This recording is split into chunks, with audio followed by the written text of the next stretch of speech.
खुलासे हुए हैं वो एक एक करके हम आपको बता रहे हैं। अब बात करते हैं फरीदाबाद के उस गांव की जहां ताबड़तोड़ एक्शन हुआ है, जहां बड़ी मात्रा में विस्फोटक बरामद हुआ था। आपको याद होगा दर्शकों, हरियाणा पुलिस वहां पर छापेमारी कर रही है। संदिग्धों से पूछताछ इस वक्त की जा रही है। वो लोग एजेंसियों के रडार पर आ चुके हैं जो किसी ना किसी तरीके से आतंकी डॉक्टरों के संपर्क में थे और उनके मददगार बनकर साबित हुए।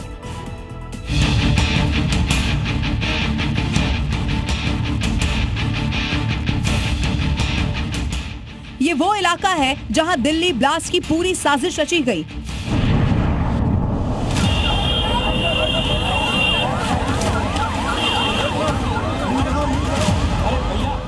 अल फलाह यूनिवर्सिटी से चंद कदमों की दूरी पर है फरीदाबाद का धौज गांव, जहां से आतंक के तार जुड़े हैं।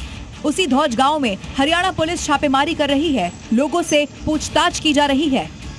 जो इमाम को उठाया था रात में, उसके बाद लगातार सीसीटीवी फुटेज ली गई थी सीकरी गांव के। और ये आप देख सकते हैं, मैं कैमरा जर्नलिस्ट राहुल से कहूंगा कि एक बार दिखाएं कि कितनी बड़ी संख्या में यहाँ पर इस समय ये देखिए जो ऑफिसर्स हैं, सुरक्षा एजेंसियों के लोग हैं यहाँ पर मौजूद हैं। एक एक जो दुकान है वहाँ की उसकी तलाशी हो रही है और सारे क्रेडेंशियल्स जो है मांगे जा रहे हैं। तो आप देख सकते हैं कि ये सारी दुकानों के अंदर जो चीजें चल रही हैं, ये आप देख सकते हैं कि अंदर एक, मैं राहुल से कहूंगा कि एक बार अंदर आके दिखाएं कि एक एक चीज की तलाशी यहाँ पर, एक एक पार्ट जो पुर्जे हैं उसकी तलाशी हो रही है। धौज गांव में क्राइम ब्रांच और स्थानीय पुलिस की टीमों ने सर्च अभियान चलाकर दुकानों, होटल, घरों, गोदाम की चेकिंग की। इसके अलावा मस्जिद के पास बने घरों की जांच की गई है। हालांकि पुलिस को जांच के दौरान किसी प्रकार की कोई संदिग्ध वस्तु नहीं मिली, लेकिन पुलिस की छापेमारी से स्थानीय लोगों में हड़कंप मच गया है।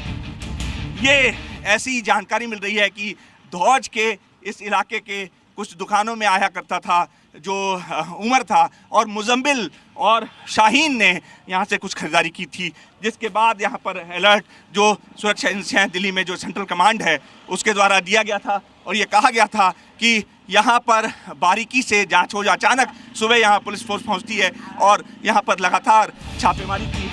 आपको बताते चले कि एनआईए की टीम ने इसी गांव के एक मकान से यूरिया को पीसने वाली चक्की और रिफाइन करके अमोनियम नाइट्रेट को अलग करने वाली इलेक्ट्रॉनिक मशीन को बरामद किया था। और साजिश के इस केंद्र धौज गांव के बारे में आइए अब आपको और डिटेल हम देते हैं। व्हाइट कॉलर जो टेरर मॉड्यूल है उसके सबूत इसी धौज गांव से मिल गए हैं। इसके अलावा मुजम्मिल ने किराए पर कमरा यहीं पर लिया था, यह भी आपको याद रखना होगा। किराए के मकान से विस्फोटक बरामद हुआ था, उसके बाद सनसनी फैल गई थी। इसके अलावा आटा चक्की, ग्राइंडर, इलेक्ट्रिकल जो मशीनें हैं वो यहीं से बरामद हुई थी।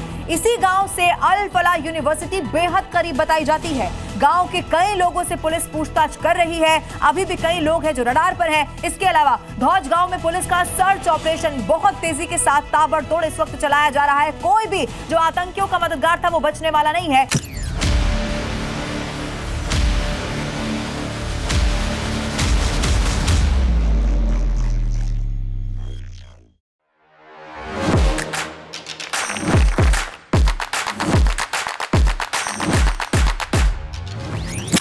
Welcome Dr. Subhash Chandra. And habit can be micro, macro. 66 times if you repeat the same thing, it becomes your habit.